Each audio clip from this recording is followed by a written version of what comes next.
Hello everyone, welcome back to my channel Literature by Sweetie, and in this video we are going to discuss the questions and answers of chapter number 6. ठीक है, chapter number 6 poets and pancakes जो आपकी flamingo book का chapter number 6 है, उसके question answers आज हम complete कर लेंगे।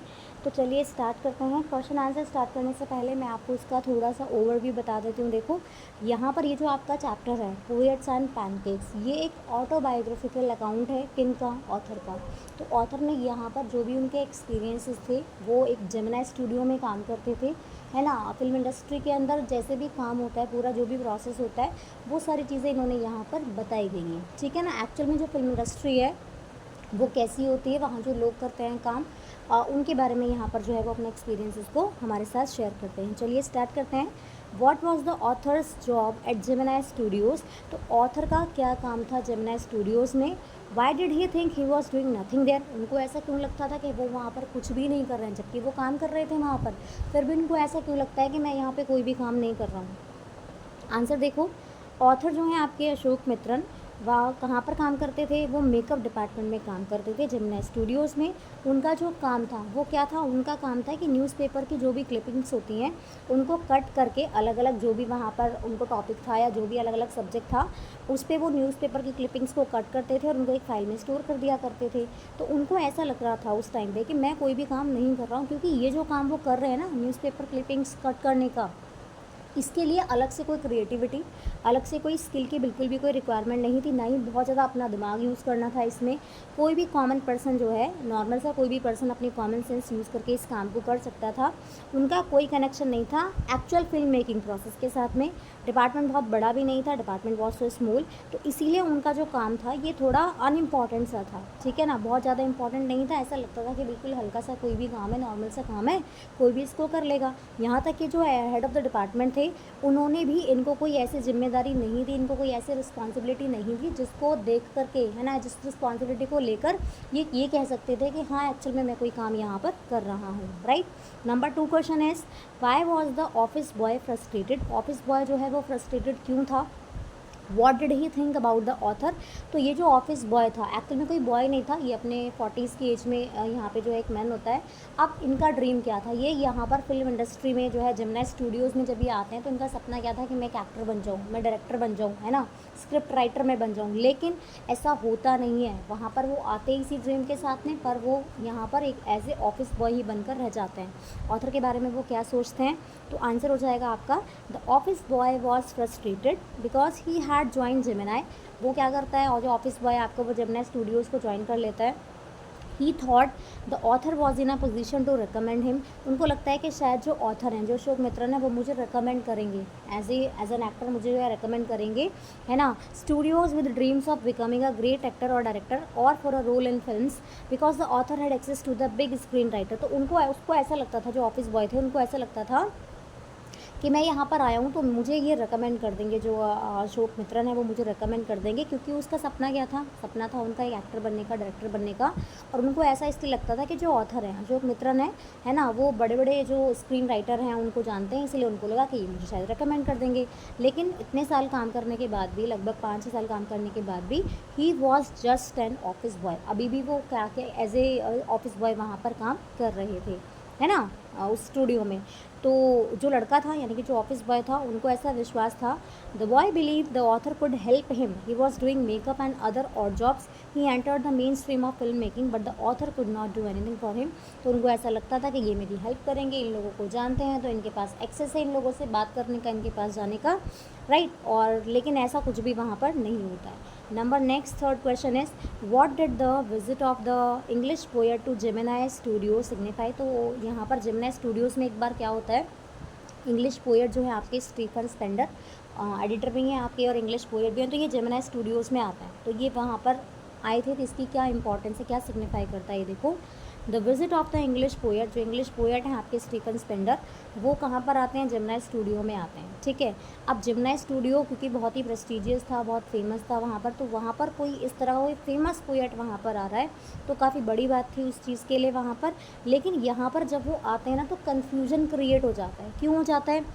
ये इंडस्ट्री जो है इंग्लिश ऐसे जानती नहीं थी, और वो जो थे आपके इंग्लिश पोएट जो यहाँ पर आए थे, उनका एक्सेंट ऐसा था कि इनको समझ में नहीं आ रहा था कि ये क्या चीज़ बता रहे हैं। डेमोक्रेसी के बारे में, फ्रीडम के बारे में, है ना, कम्युनिज्म के बारे में वो वहाँ पे आके बात करते हैं, लेकिन यहाँ की जो ऑडियंस थी वो कुछ भी समझ नहीं पाती, इसलिए यहाँ पे कन्फ्यूजन क्रिएट हो जाता है।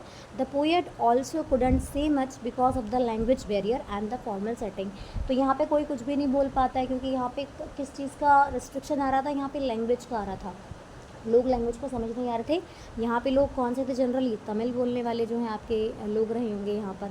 The whole episode showed how Gemini Studios wanted to appear sophisticated and modern but didn't really understand literature. तो यहाँ पे क्या बताया गया है कि जो जेमिनाई स्टूडियो है वो अपने आप को कितना दिखाती है कि हम कितना मॉडर्न है, कितना एडवांस्ड है, कितना सोफिस्टिकेटेड है, लेकिन एक्चुअल में लिटरेचर के बारे में वो कुछ भी नहीं जानते हैं, है ना।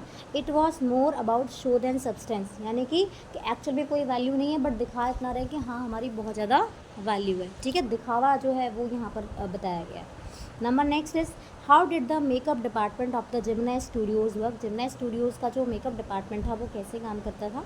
आंसर इज़ मेकअप डिपार्टमेंट काफ़ी बड़ा था, बहुत वास्ट था। It was in a building that look like a haunted house. तो ये जिस बिल्डिंग में था ये ऐसा लगता था कि जैसे हॉन्टेड हाउस है। There were different rooms for each type of makeup, अलग अलग मेकअप के लिए अलग अलग रूम इन्होंने बनाया गया था, राइट। कि कोई भगवान का मेकअप करना है, कोई डेविल्स का मेकअप करना है, ह्यूमंस का मेकअप करना है। ट्रक लोड ऑफ कॉस्मेटिक्स, बहुत सारा जो ब्रांड था कॉस्मेटिक्स का वो यहाँ पर आता था। मेकअप मैन जो हैं वो क्या यूज़ करते थे, जो ब्रांड वो यूज़ करते थे वो क्या था, आपका पैनकेक था, है ना। ये ब्रांड नेम है उस मेकअप मटेरियल का जो वहाँ पर यूज़ किया जाता था। नंबर नेक्स्ट है आपका what does the author say about the legal adviser of the Gemini Studios. तो जेमिनाई स्टूडियोज़ के जो लीगल एडवाइज़र थे उनके बारे में क्या कहना है इनका। देखो, लीगल एडवाइज़र जो थे वो एक लॉयर थे यहाँ पर, जो जिन्होंने काफ़ी साल तक कुछ भी नहीं किया। उनका काम क्या था, उनका काम था, जॉब जो थी उनकी, कि प्रॉब्लम का सोल्यूशन देना, लेकिन प्रॉब्लम के सॉल्यूशन देने के साथ साथ वो प्रॉब्लम्स भी क्रिएट कर दिया करते थे। He was a bore who could talk for hours without saying anything important. तो वो इस टाइप के पर्सनालिटी थे, इस टाइप के पर्सन थे जो बातें तो करते थे, बहुत ज़्यादा बातें करते थे, और बिना बेकार की बातें, ठीक है, इंपॉर्टेंट बात कोई भी नहीं है, बेकार की फालतू की बातें किया करते थे। Once when the boss was angry, जब एक बार बॉस जो है वो गुस्सा हो जाते हैं, तो ये जो लीगल एडवाइज़र हैं वही होते हैं जो उनको हैंडल कर सकते थे, उस टाइम पर उनको काम कर सकते थे।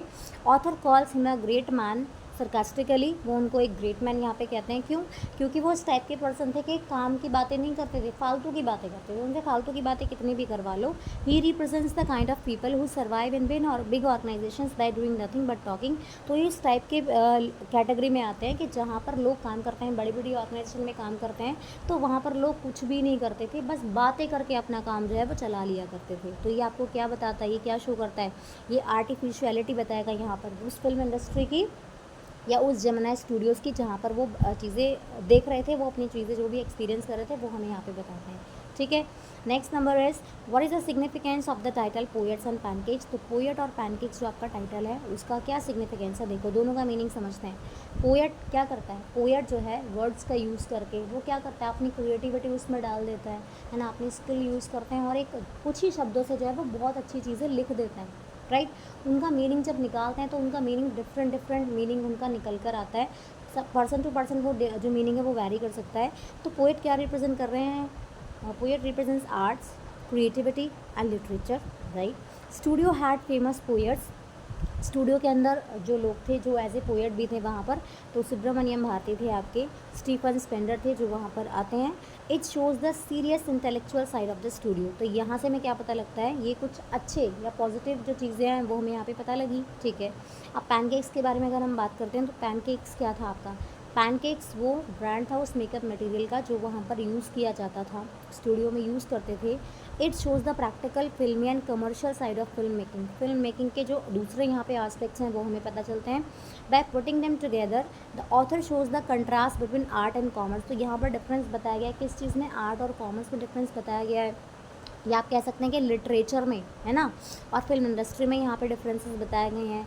It also shows how two completely different worlds met at Gemini Studio. और यहाँ पर ये भी बताया गया है कि ये दोनों अलग अलग जो फॉर्म्स हैं या दोनों अलग अलग जो भी एस्पेक्ट्स हैं वो जेमिनाई स्टूडियो में एक साथ काम कैसे कर रहे थे सारे। What did the author learn about poetry from the visit of the Stephen Spender. तो स्टीफन स्पेंडर के आने से जो आपके ऑथर हैं वो पोइट्री के बारे में क्या समझते हैं। देखो, जब ये स्टीफन स्पेंडर वहाँ पर आते हैं जेमिनाई स्टूडियो में, है ना। तो ऑथर जो बाकी के लोग हैं वो उनको पोइट्री बिल्कुल समझ नहीं आई। जब स्टीफन स्पेंडर जो है वो बोलते हैं तो वो उनकी एक्शन को समझ नहीं पा रहे थे, उनके आइडियाज़ को बिल्कुल समझ नहीं पा रहे थे। लेकिन बाद में वो चले आते हैं वहाँ से, उसके बाद जो ऑथर है वो स्पेंडर की जो बुक है स्पेंडर की, उन बुक्स को पढ़ते हैं, तब उनको समझ में आता है, तब वो रियलाइज़ करते हैं कि पोइट्री जो है वो एक्चुअल में क्या है। तो पोइट्री को वो क्या बताते हैं, पोइट्री का मतलब वो बताते हैं कि ह्यूमन फीलिंग्स को कैसे एक्सप्रेस किया जाता है, जो भी वो अपने एक्सपीरियंसेस हैं वो सारे यहाँ पे बताते हैं। He understood that poetry needed sensitivity. तो वो क्या बताते हैं कि पोइट्री को समझने के लिए, है ना, हमें क्या चाहिए, हमें सेंसिटिविटी चाहिए। The visit made him realise how far the film people were from real literature. तो उनको क्या समझ में आया कि जो फिल्म इंडस्ट्री के लोग हैं उनमें और जो रियल लिटरेचर है उनमें कितना डिफरेंस है, वो उनको तब पता चलता है जब वो स्टीफन की उस बुक को बाद में पढ़ते हैं, तब उनको एक्चुअल में उनके वहाँ पे विजिट करने का क्या रीज़न तब उनको पता चलता है। लेकिन जब वो वहाँ पर आते हैं स्टार्टिंग में, तब किसी को उनका मतलब नहीं समझ में आता है, क्योंकि उनकी एक्शन उनसे मैच नहीं करती कि बिल्कुल भी, उनको समझ में नहीं आता है कि वो क्या कह रहे हैं, ठीक है ना। इसको पढ़ने के बाद उनकी आँखें बिल्कुल खुल जाती हैं। How does the author describe the boss of the Gemini Studios S वसन। तो जेमिनी स्टूडियोज़ के जो बॉस थे, राइट, ऑथर उनको कैसे डिस्क्राइब कर रहे हैं, देखो। एस वसन जो है वो फाउंडर और ऑनर थे जेमिनी स्टूडियोज़ के। ऑथर उनको कैसे डिस्क्राइब करते हैं, he describes him as a man of great talent and vision, ठीक है। He build one of the biggest studios in Asia. बताते हैं कि बहुत जितने भी वहाँ पर और स्टूडियोज़ थे उनमें से एक बड़े स्टूडियो में इनका नाम आता था, जेमिनी स्टूडियो का। But he was also short tempered and unpredictable. तो वो बहुत ही शॉर्ट टेम्पर्ड थे, जल्दी गुस्सा आ जाना, बहुत जल्दी एंग्री हो जाना, अनप्रडिक्टेबल थे, वो कब क्या करते नेक्स्ट मोमेंट किसी को आइडिया नहीं रहता था। Legal adviser was the only one who could handle him. तो वहाँ पे जो लीगल एडवाइज़र थे वही ऐसे पर्सन थे वहाँ पर जो उनको हैंडल कर सकते थे, जो उनको काम डाउन कर सकते थे। Vasan wanted Gemini Studios to be the best. तो वो क्या चाहते थे, कोई भी अगर ऑर्गेनाइजेशन का कोई भी अगर आप समझते हैं ऑनर है कोई, है ना, तो वो क्या चाहेंगे हमेशा कि मेरा जो स्टूडियो है या मेरी जो ऑर्गेनाइजेशन है वो हमेशा टॉप पे रहे, वो बेस्ट रहे बिल्कुल। तो ये भी ऐसा ही चाहते थे कि जेमिनी स्टूडियो जो है वो बिल्कुल बेस्ट रहे। तो वो क्या करते हैं, जो फेमस लोग हैं जैसे स्टीफन हो गए हैं आपके, है ना, उनको वहाँ पर इन्वाइट करते हैं, इनको इन्विटेशन देते हैं। ही represents ambition and the commercial side of cinema. तो वो क्या दिखाते हैं यहाँ पे, क्या शो करते हैं, एम्बिशन और जो सिनेमा का यानी कि फिल्म इंडस्ट्री की जो भी कमर्शियल साइड है वो यहाँ पर हमें बताई गई हैं, ठीक है। तो इस वीडियो में इतना ही है, आपको आइडिया मिल जाएगा बिल्कुल क्वेश्चन आंसर करने का। क्वेश्चन आंसर देखने से पहले आपको पहले वही वीडियो देखना है जिसमें एक्सप्लेनेशन दिया गया, या आपके एनसीईआरटी वाली जो बुक है आप उससे पहले पढ़ सकते हैं, उसके बाद आप उसके क्वेश्चन आंसर्स को कंप्लीट कर सकते हैं, ठीक है। तो मिलते हैं अगले वीडियो में, तब तक के लिए थैंक यू।